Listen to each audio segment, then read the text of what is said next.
Radio.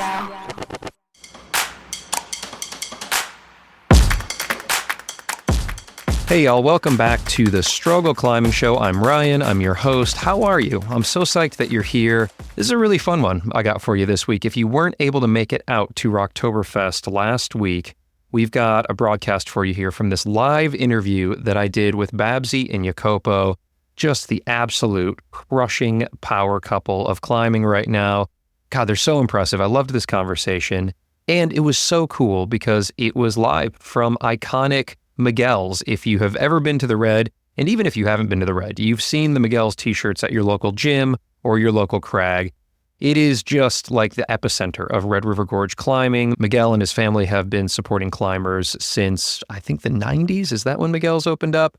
Basically, all of the history of sport climbing in the Red has had Miguel's there to fuel climbers before and after, and also put them up in a tent in the backyard there and get them geared up at the gear shop. So it was pretty sweet for me to be able to do this interview right from Miguel's, and also as part of Rocktoberfest, iconic Rocktoberfest that's been welcoming the biggest names in climbing for decades now and bringing in climbers from all over the world. I met people from all over last week.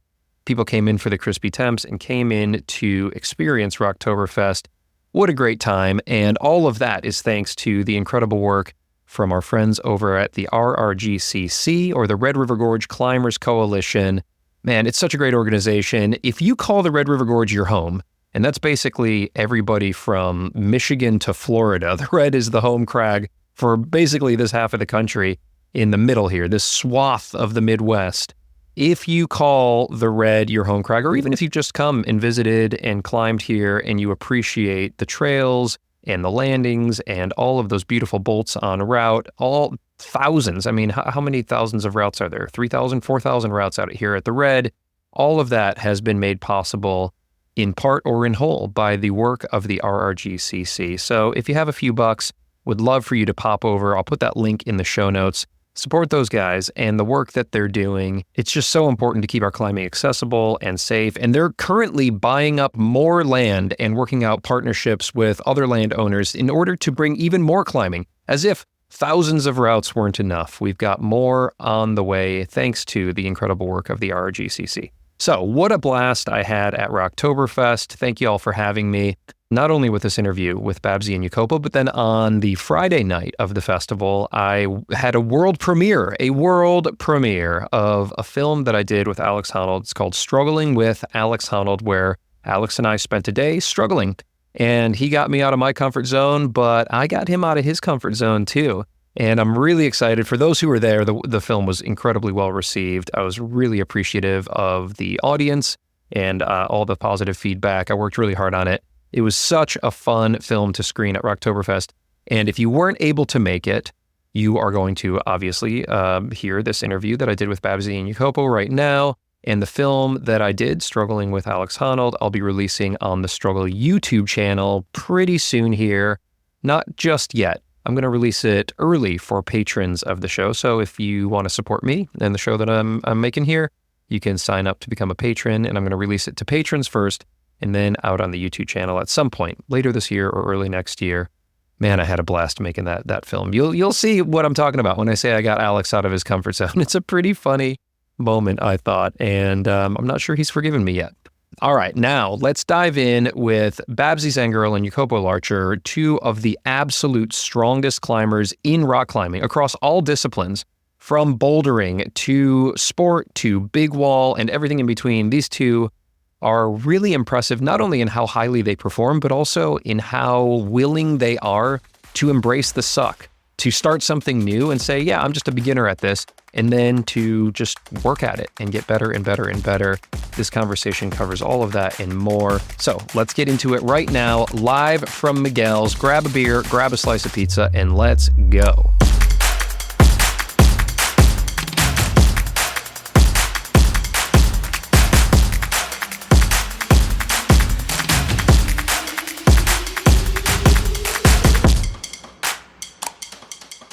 Welcome to the live Struggle Climbing Show from Miguel's, from iconic Miguel's. Can we give it up for Miguel's for hosting this today? So psyched. I'm happy y'all are here. Thanks for coming out and supporting the Red River Gorge Climbers Coalition. They're doing such great work around here to make all of this beautiful climbing accessible and safe for us to access, and buying up crags so then we can go climb on them. Let's give it up for the RRGCC. They're doing such good work. I'm so hyped that y'all are here. This has got to be the best conditions for Rocktoberfest that we've seen in years. It was crispy out there today. Who got out today? Everybody else get out on rock some? Yes. Babsy and Jacopo did. I was out at Midnight Surf, had a great time. Sent a little mini proj out there, so I'm feeling psyched. I'm having a send beer. Cheers to anybody else who's having a send beer or a non-send beer. That's fine too. And very grateful you all are here, and so psyched to introduce our special guests of the evening for this live episode of The Struggle, Babsy and Jacopo. Give it up for these two. You absolute power couple in timing. There's nobody better right now.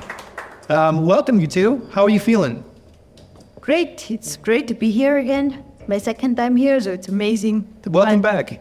When were you here last? Was it a few years ago? I was here 2 years ago, and together with Jacopo 10 years ago, the first time. It's been 10 years since you've been here, Yopo? Yeah, last time was 10 years ago, and then I did the previous year a trip here. So yeah, it's a long time ago. Oh, fantastic. Well, welcome back to the Red River Gorge. This is my home crag here, and you all climb all over the world. You've put up some of the absolute most impressive and hardest climbs, big walls, alpine, crazy stuff in Pakistan, the Gift recently, congratulations, and some of the hardest trad climbing in the world. So what's it like when you come to the Red and it's all very nicely bolted and it's overhung sandstone? What's that like for you after climbing some of this gnarly stuff as you've been doing recently? I think it's amazing because when you climb up big walls, you need all those gear, like you're hauling heavy oil bags, and it's a lot of work which is not connected to climbing really. So I really enjoyed to go simple sport climbing without big oil bags, without tumors, and just enjoy climbing. Yeah, the views aren't as good, but it's a lot easier to get in and out and try some hard stuff. Well, we're psyched that you're here for Rocktoberfest, and you got some great conditions. I want to dive in and talk a little bit about your climbing. We might as well start with the Red, since this is where we're at. Do you all have a favorite route or a favorite crag here at the Red? Jacopo? Well, favorite route, maybe 50 watts of pump. Oh, yeah. Bob Marley. I don't know why, honestly. I think because I saw back in the days like a picture of Chris climbing it, and as a kid I really wanted to do it, and I did this at 5 week. And a wall, I think, Chocolate Factory, it's one of my favorite walls here. Yeah. But I've seen just a little part of what Red River just to offer, so. Yeah, you might need to get back to Bob and get on Southern Smoke. Have you put any burns on that anymore? Yeah, I did it. Oh, you did? Yeah, I did it like 10 years ago. You did it, guys. You did it. What about the direct, Jacopo? Did you do the direct? Yeah. Oh, fuck. Oh, my God, it's so good. Oh, I'm just getting flamed up up here already. What about Zoolander? Have you done Zoolander yet? No. Fine. Well, you still have one project to take care of here, Jacopo. Well, that's awesome to hear. And Chris Sharma was on here last year, and I got out to Chocolate Factory. He was putting some fun burns on Golden Ticket. Michaela Kirsch was on Pure Imagination. You were on Pure Imagination, Babsy, 3 years ago when you were out here. Is that right? Yeah, 2 years ago. Yeah, 2 years. Yeah. How was that? Is that one of your favorites? What tell me about your favorite routes? Yeah, I think that was one of the best, definitely. But also routes like the Tube. Which one? Tube. It's like it's a hidden crag. It's just one route. I don't even know it. Yeah, is this a secret amazing. crag? Secret route? Yeah, I think it's not really secret, but it's really, for me, it was super hard to find. It took us 2 days to find it. Oh, really? But it was amazing. It was worth it to go there. What's the style? It's more technical. It's not, compared to all other routes, it's more technical and a bit of a different style, I think. Yeah, Not so cool. steep and lots of slopers. Was nice. What else? What else are you excited about here at the Red? What are you going to be getting on this week? Well, for us, I think it's just important to climb many different routes. We don't have a special project for this week. So I guess it would be cool to see something new, like new spots where we haven't been before, and just enjoy climbing. Oh, that's great. Let me ask you guys about struggle, because the show here is the struggle climbing show. We like to enter into a conversation through struggle because whatever grade we climb, and there's, a bunch of people here, some are, projecting 5-9, some are projecting 9A, but the process tends to be similar. Like the experience tends to be similar, whatever grade. And you obviously haven't been climbing as hard as you do today forever. You worked your way up as well. And so I'm curious, now as you reflect back on your career as climbers with the impressive resume that you all have built up on rock, what's your relationship with struggle? How do you look at struggle as rock climbers? Well, it's a daily relationship with struggle. I think it's important because, if you would succeed like easily in something, it would mean that you're not pushing yourself. So it's also struggle is like an important part of the process. Through struggle, you learn and you become like a better person, a better climber. So I think it's something really, really important. It's hard to appreciate normally, but yeah, it's an important thing. Babsy, how about for you? Yeah, I think climbing is always a real struggle. It's the biggest part of climbing is struggling. And for me, like back in the days, I did only bouldering, and then I had this injury, the back injury, and that made me change my way, how I climbed. So I went into sport climbing. Then I was struggling with falling, so I had to work on myself. Then I get used to fall, and then I had the feeling maybe I could try a bigger wall, where you have to climb the hard boulder far up the ground, and which is a completely different feeling. And it's also kind of a struggle, so you don't feel well up there the first time. It's hard to focus on climbing, but it's always, you need to invest a lot of work into yourself, to work on your mindset, to feeling better in these situations. And at the end of the day, I think you can learn so much from climbing, also for the normal life, because it teaches you, how you feel and how you can work on yourself and feel better when you go back and when you invest a lot of energy and a lot of time in a climb. You two have taken on some incredibly challenging objectives. Big walls come to mind, really hard trad climbs, meltdown, magic line. God, you freed, 8 routes on El Cap? Have you all done? 6. 6 routes on El Cap. Oh, that's right. You haven't done Golden Gate in the Freerider, right? Is that? No, never. Yeah. And is that because, is it the off-width that? Yeah, I'm scared of the off-width. I'm not really good, or both of us are not the best in off-width climbing. So, across it would be a big deal to climb the monster. Maybe we should train before on the generator track. Well, you know what Emily Harrington did is she put Alex Honnold's shoe over her shoe so that she could fit in the monster a little bit better. Mm-hmm. Yeah. Maybe it's nice. I should use your shoes. Your shoes, that's right. That's the band. Well, you've taken on, just such incredibly challenging objectives on big walls and single pitch trad climbs. I'm curious, as you reflect on some of those fears, fear of falling, fear of gear blowing. I don't do a whole lot of trad climbing anymore. I used to when I lived out west, but here at the Red, I'm mostly on the steep stuff. But even here, when I moved out here, I wrestled a lot with, especially fear of falling. And coming off of the injury like you did when you were bouldering, and then saying that it was a challenge to work into some of these bigger wall objectives, maybe where it's run out, the placements aren't very good.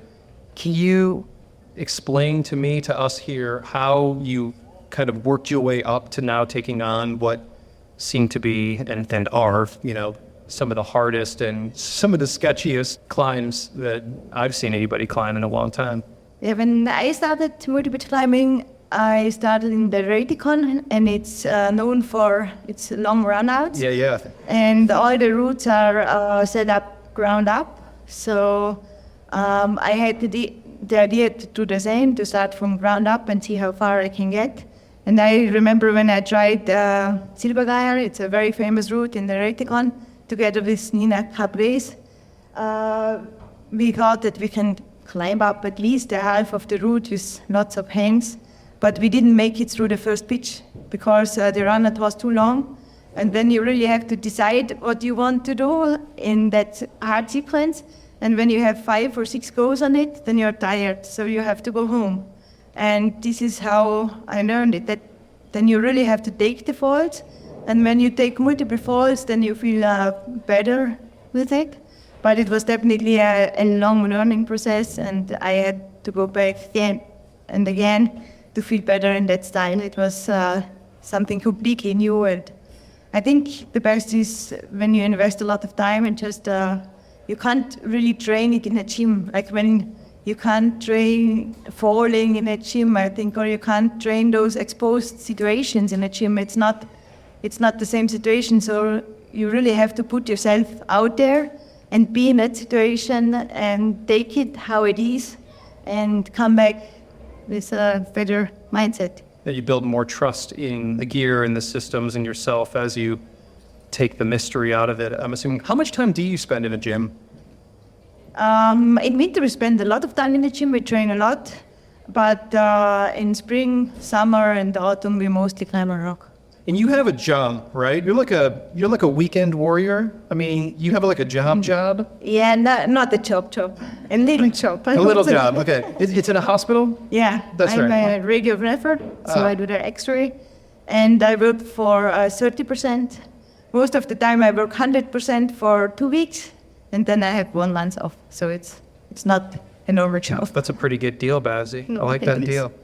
I have had to start 100% full-time job, and then I made my way down every single year a little bit more. So it took me 15 years to get You've got to be one of the hardest climbing people with an actual job that I've ever met. Michaela Kirsch comes to mind. She's got a job. She's an occupational therapist, and then goes out and like crushes some of the hardest stuff. But I think that's inspiring for those of us who are recreational climbers and weekend warriors, that you can spend time in the gym, you can get strong, and then you can go out and take on your objectives. Jacopo, you do a lot of setting. I think you just came off of, is there a comp last week that you set for?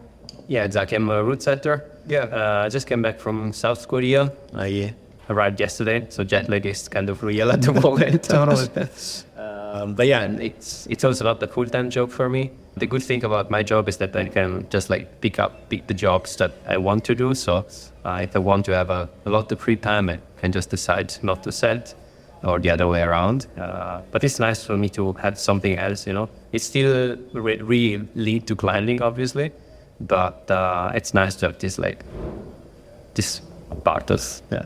Yeah, but very different stylistically than a lot of the climbing that, well, maybe not. I don't want to put words in your mouth, but there tends to be, whether it's fair or not, a little bit of like conflict between competition style climbing and modern route setting in comps, and a lot of the climbing that we think about here at the Ren, or that you do in the Valley, in Yosemite, these other objectives that you take on. So I'm curious for you, because you're intimately involved in both, how does the one inform the other? How does comp style, dynamic climbing, coordination moves, paddle dynos, this kind of thing, how does that carry over into the climbing that you do outdoors, or does it not? I've never done a paddle dyno on a cat, honestly.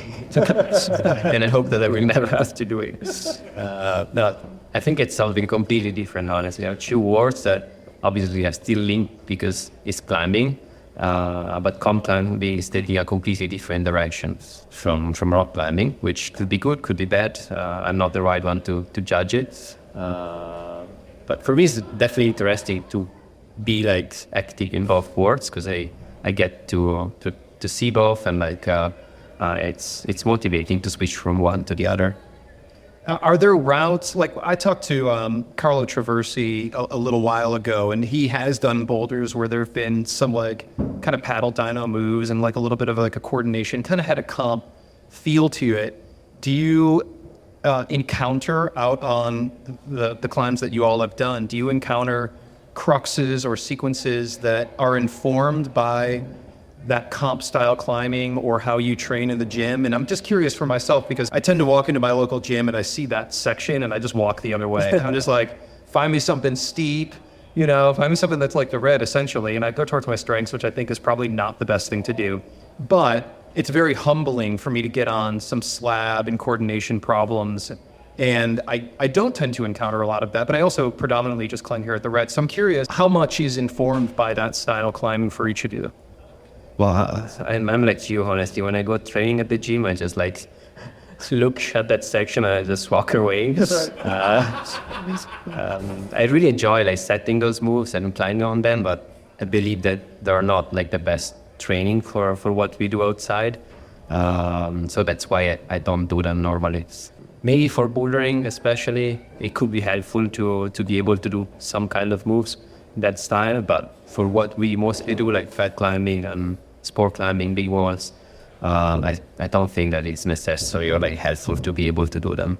So when we go to the gym, we mostly like do board climbing or like campus board, a little bit of front climbing, yeah. And Babsy, I'd love to hear from you as well, because you've got that strong bouldering background. You obviously had an injury, which has kind of changed your trajectory, your course in your climbing career. But when you're doing these really long routes, obviously you need a huge amount of fitness, endurance, the aerobic base, that power endurance. But you're also encountering cruxes, bouldery cruxes on routes. So when you're training, how much of it is like hard bouldering versus training longer routes or circuits? And how much do you dabble in the comp style climbing that Jacopo says? I'm really bad in the comp style, so I'm a bad jumper. I don't do triple dinos or even double dinos are hard for me. Right. But I mostly train on boards, and I think 90% of my training, what I'm doing is bouldering, trying harder boulders. Or I often do like medium hard boulders and many in a row. I think that's a good training for multi-pitch climbing. And but not so much endurance climbing. So do you develop your fitness mostly on route then? When you're going outside, you're building up that fitness on route. So you're building strength and like that power in the gym. It sounds like if you're doing a lot of steep board climbing. And then in terms of long routes, recovering on rests, is that mostly built actually out on rock? Yeah, when I started sport climbing, I did a lot of endurance climbing, but now I have the feeling the endurance comes back really fast, so I don't need to put so much work into that. But when you compare it to competition climbing, I think you need less endurance on rock climbs because most of the time you have hard boulders or rests on it, what you don't have on a competition route, for example.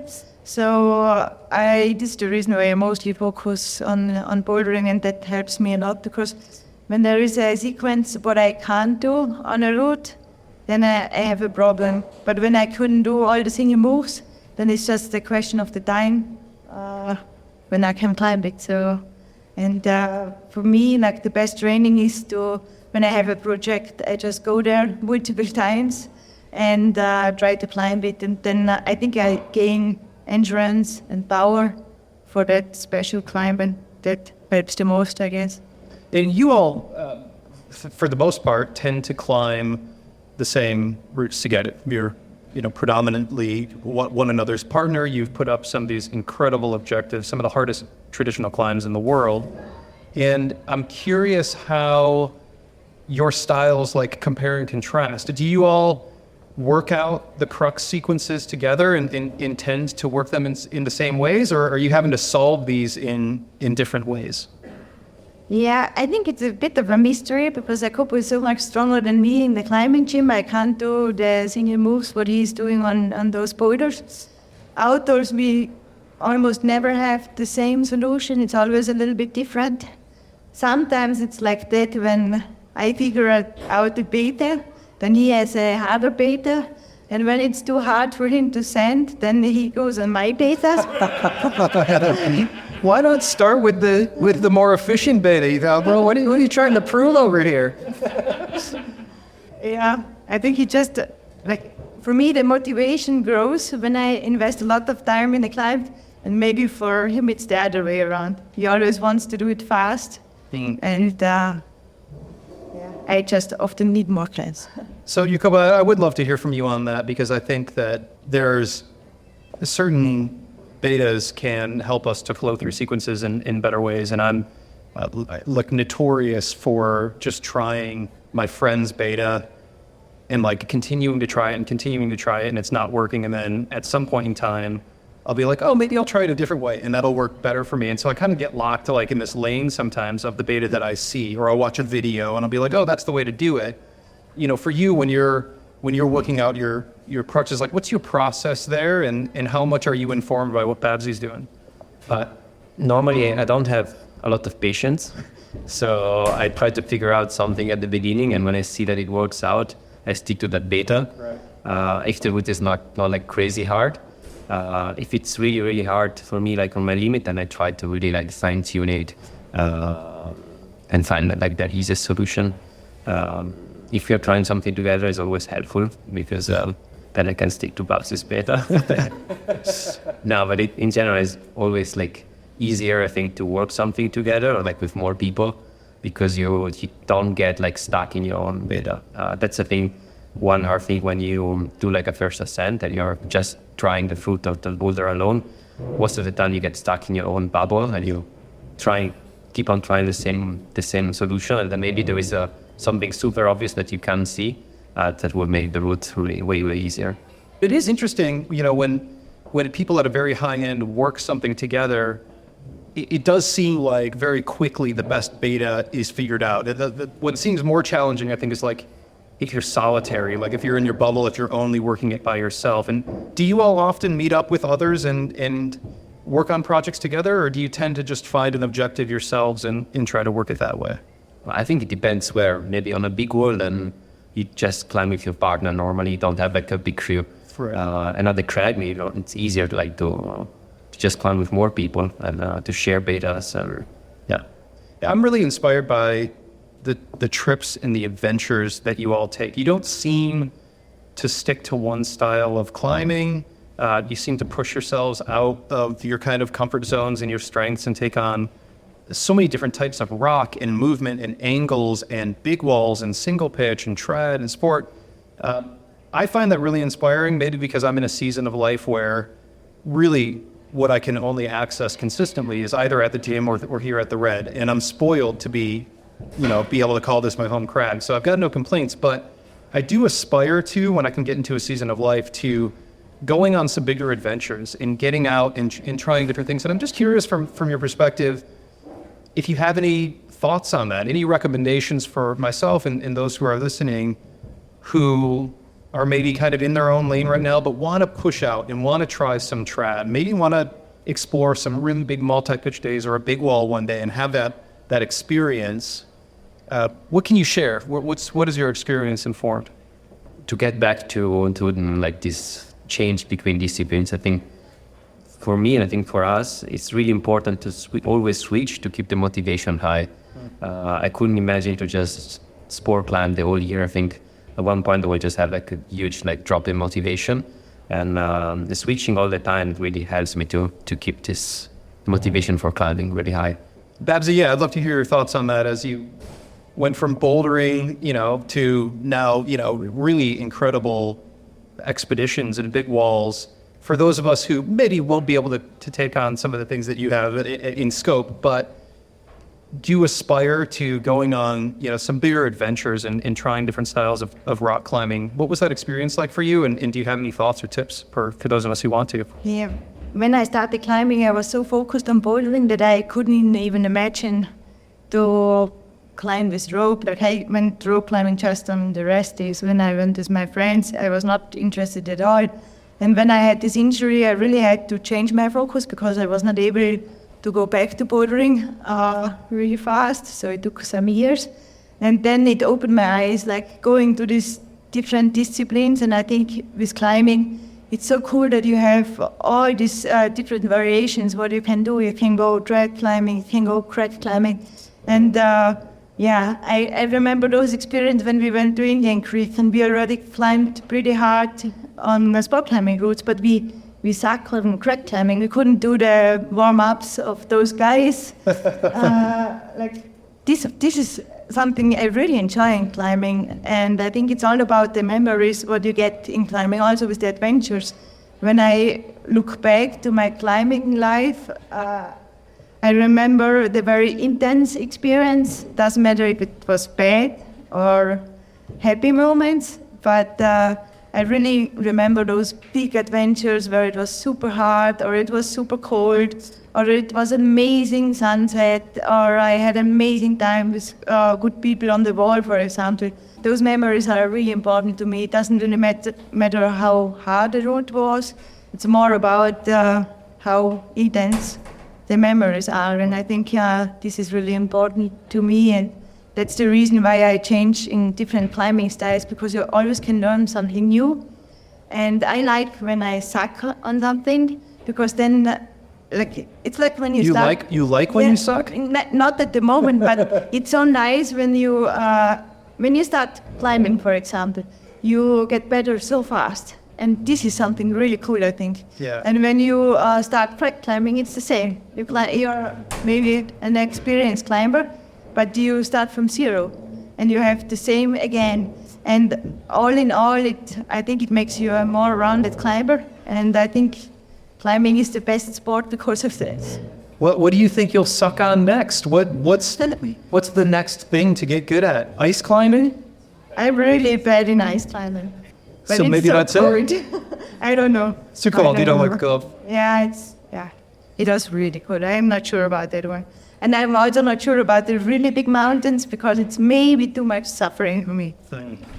That does seem like quite a bit of suffering, quite a bit of rest as well. Although you all have really pushed yourselves gradually into what would be considered quite risky climbs, and seem to handle it quite well. So I wouldn't put it past you to do some really gnarly ice climbing or big mountains. Well, stay tuned to that. Jacopo, I'm curious for you, as you look ahead and examine what's brought you the most joy and the most challenge. Are there different styles that have yet to be explored? I think so. I would like maybe to try new styles, or try to combine styles that I'm already doing, maybe try climbing with alpinism, or with bigger walls. I recently really got into paragliding. And I would like to try to combine this with climbing. It's a bit of a hidden dream. Also, to go back to what Babsy was saying, it's again a new sport, something that you really suck at the beginning, and you learn really fast. So that's something really motivating. I just had a conversation with Cedar Wright all about paragliding. It seems like a really incredible. You have to be in the place where it lends itself to paragliding. But it sounds beautiful. And so is that a situation where you would climb up and then paraglide down? Yeah, that, or try to access some places with the wing to climb, but that's something really, really far away. I'm a total beginner, so struggle instead. Yeah, good. Oh, we love the struggle over here. Well, I really appreciate the conversation here, y'all. It's just been such a joy to meet you and to talk with you. I want to make sure we save some time and open it up for some questions from the audience here at Miguel's. So let's take some time. Anybody have questions for Babsy and Jacopo? Yeah, right here.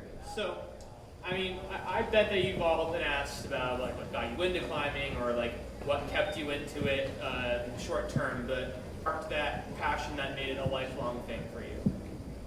So I'm just going to repeat the question so that we can make sure we picked it up on the microphone. But I think what he's asking is, or correct me if I'm wrong, as I restate, what is it about climbing that has led to it that being the lifelong passion for you?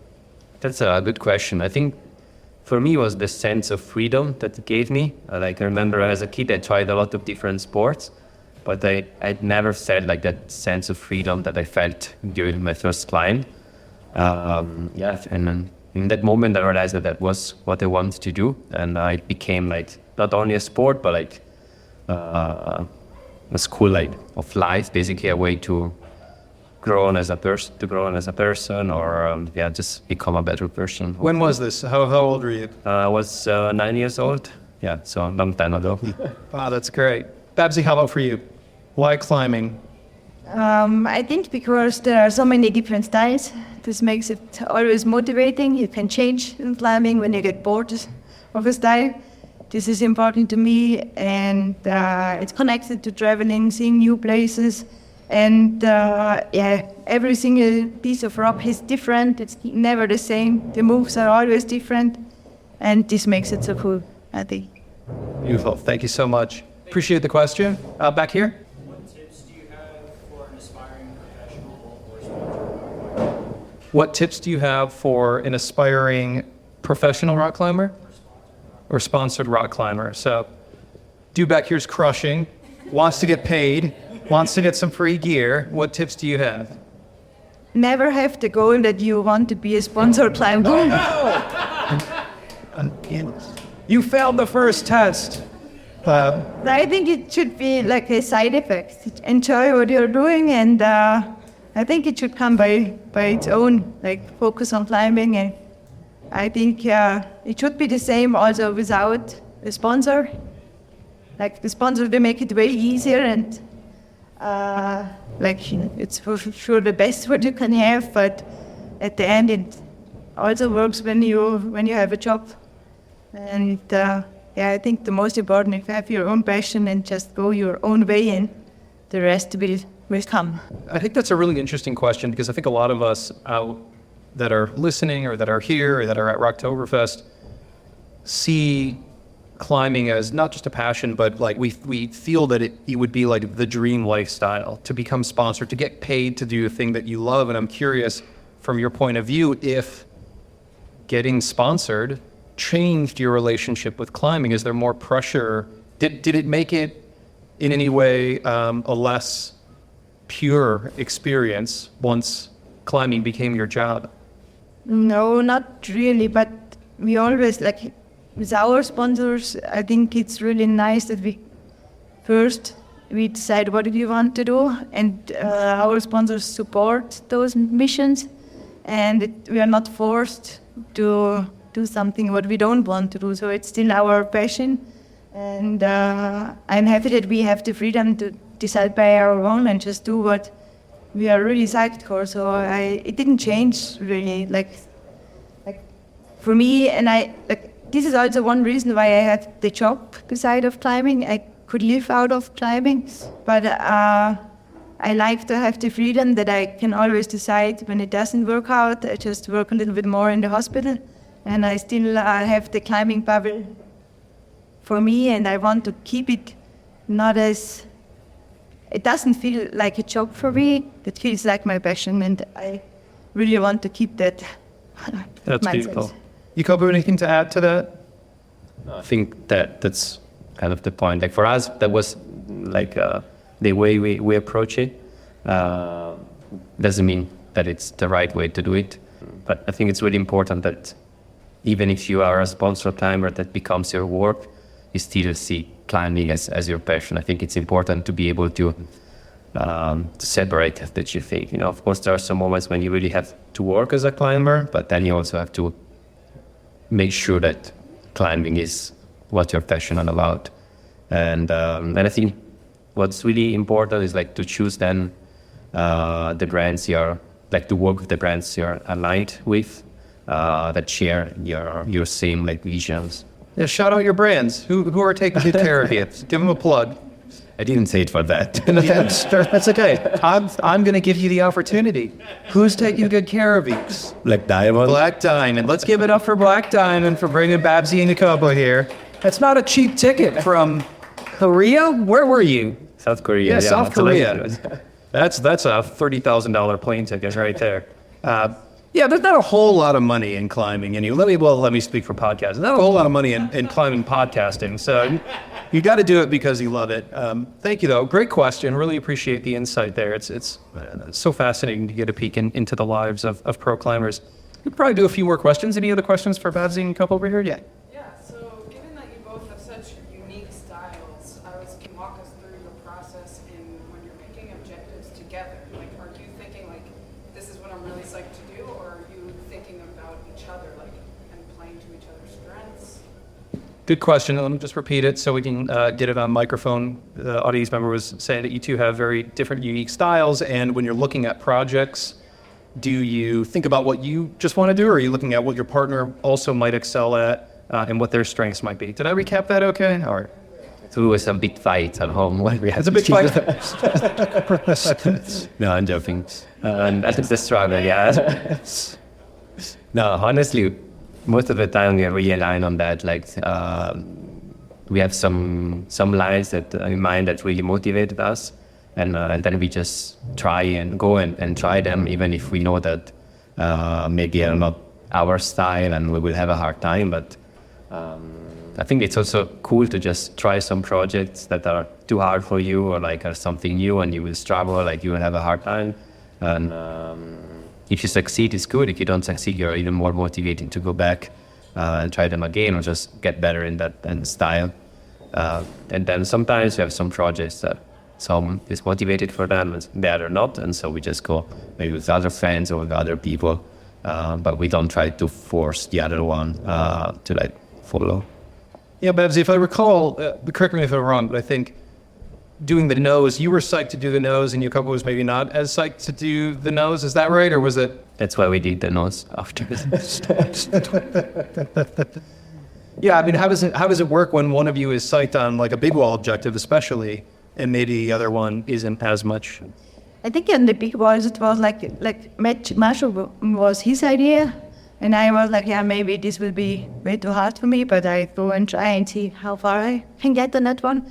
And the nose was always a big dream. I always wanted to try the nose. It was a bit tricky with, it's so crowded there, so it's not so easy to free climb there. But it's such an amazing route, and I think he got really psyched about it as well. I mean, it's so iconic, and Lynn Hill is just the absolute greatest of all time.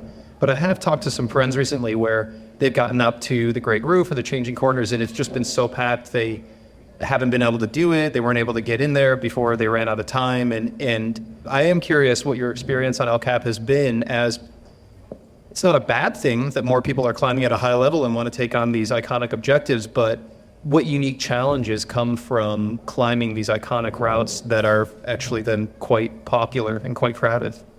Yeah, the nose was really the only tricky one. There's lots of people.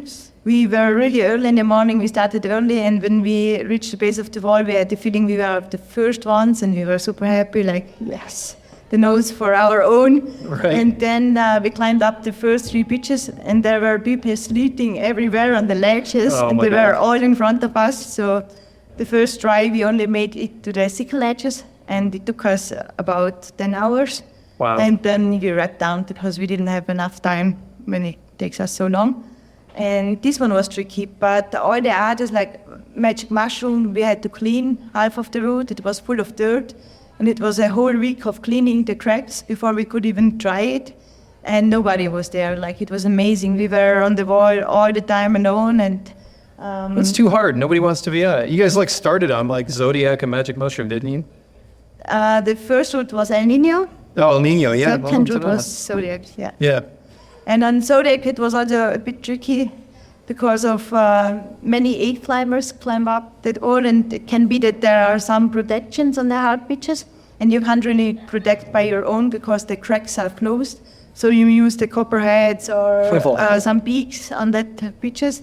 But when the 8 climbers clean it completely, then it's empty. So we wanted to make sure we wrote some letters, please leave that copperhead there and that nut, and at the end it was cleaned again. So this was it was a bit annoying, but so you don't bring your own 8 gear up to place as you're going. You're just hoping that some of that gear will be up there. It was like, for some spots we pre-placed where it was not possible to place it by climbing. Right. And we left it there for a couple of days, and then it was gone.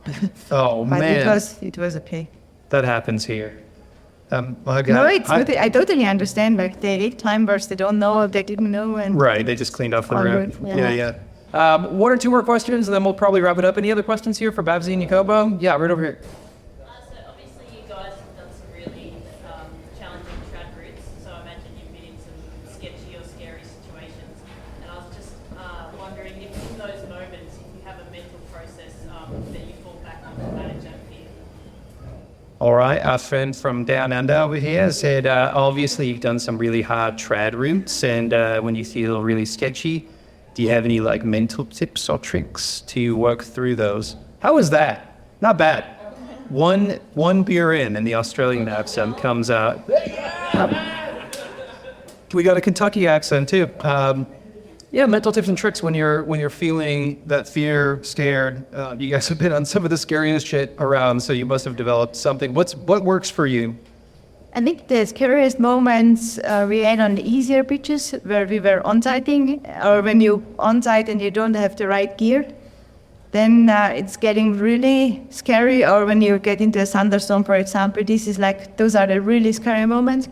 But when you try a hard tread route, you work it on top rope before, and this makes a big difference because then you exactly know what your weights and you know what you can, and you can decide which risk you want to take. So that's a completely different mind game, I would say, and it makes things way easier. So you're like on most of the climbs, it was not so risky that we couldn't take the falls.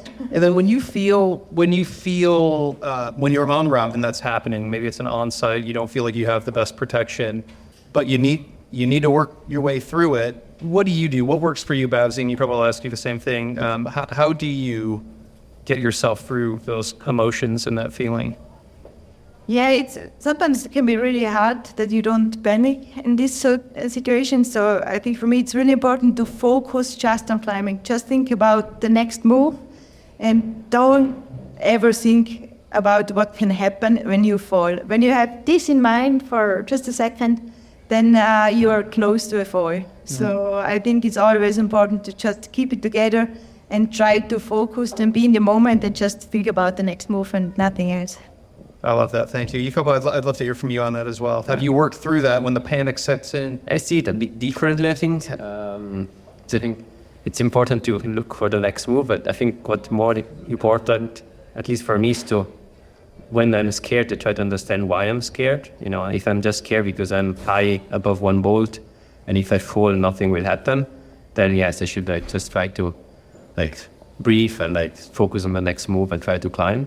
But if I realize that if I'm super pumped and I'm high above a copperhead, which doesn't happen really often, hopefully, luckily, and the fall will end in a bad situation, then maybe I try not to climb further, but try to find a way to bail or place some more gear. So for me, it's really important to try to analyze the situation to try to find the best way to get out of it.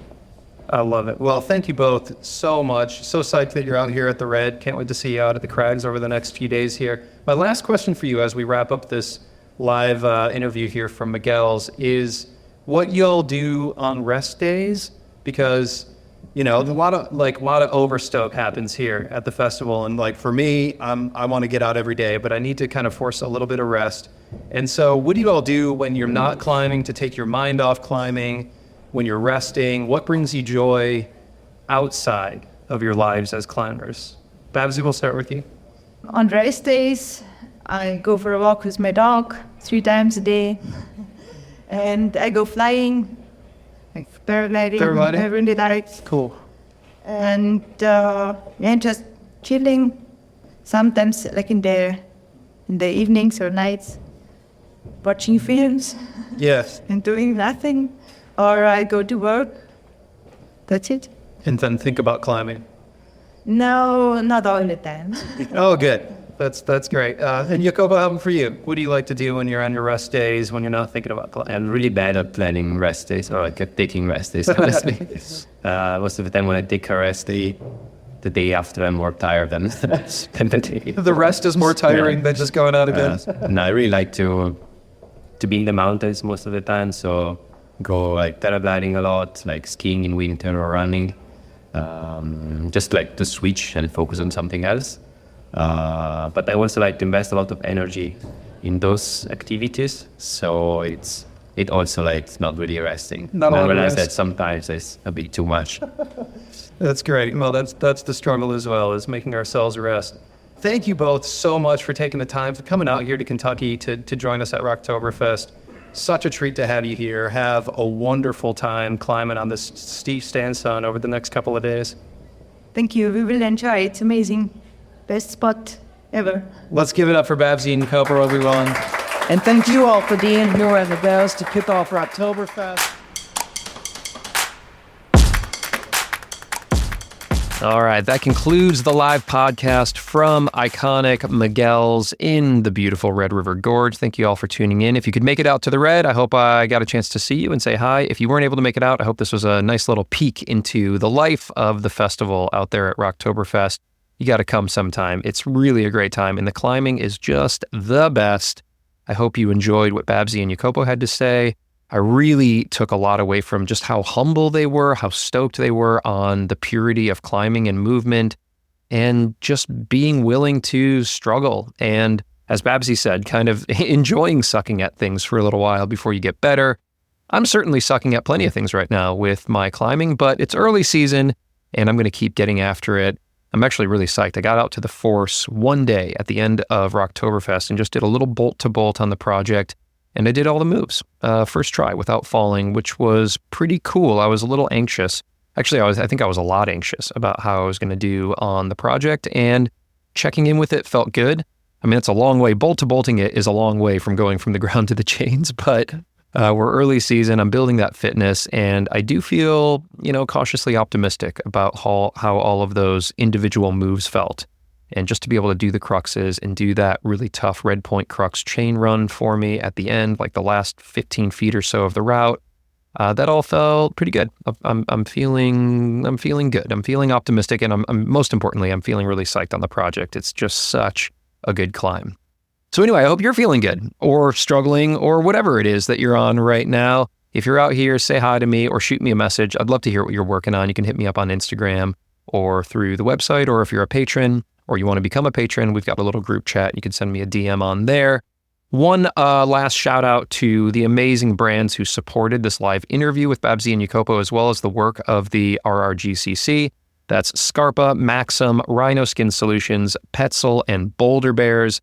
Those links are going to be down there in your show notes. They're giving you some deals. You can use the struggle code to hook yourself up this fall season if you need to stock up on any gear. And thank you so much to those brands. Also, another shout out to the RRGCC. If you got a few bucks, consider becoming a member and supporting the amazing work that they're doing. It's really, really awesome stuff. All right, that does it. That clips the anchors on this Rocktoberfest edition of the Struggle Climbing Show. Back to our regular programming next week. I got some banger episodes coming at you for the next, next few months, forever. I guess what I've committed to do is basically put out a podcast episode a week for the rest of my life. So stay tuned for some great stuff coming that way. Oh, and I wanted to give one last shout out to Chris Hampton. Chris, you all know Chris from the Power Company podcast and so many other things, author, coach, all of that stuff. He's been on the show a few times, but he is a master when it comes to hosting live events and really making sure the audio works and all of that. And I called him in like an absolute panic, like a couple days before doing this event at Miguel's, just because I just like had no idea how to set up the sound system. All of the interviews that I do, almost all the interviews that I do are remote over my computer, and like I connect with an athlete wherever they are in the world. And Chris talked me through how to set up the sound system at Miguel's, make sure that it recorded, and it worked out. I think I would have, probably a 99% chance I would have bungled it had Chris not stepped up and helped me. And then there's a really cool guy, Ryan was his name, that just happened to be at Miguel's when I was setting up, and he's like a sound technician. And so he came over and checked everything and helped me out as well. So really appreciate the support from the climbing community, whether you're listening or whether you're literally helping me to make this podcast like those guys did, and everybody else that's part of the struggle team. I hope you're getting a lot out of this, and thank you for being a part of it. All right, I'll catch you at the next one.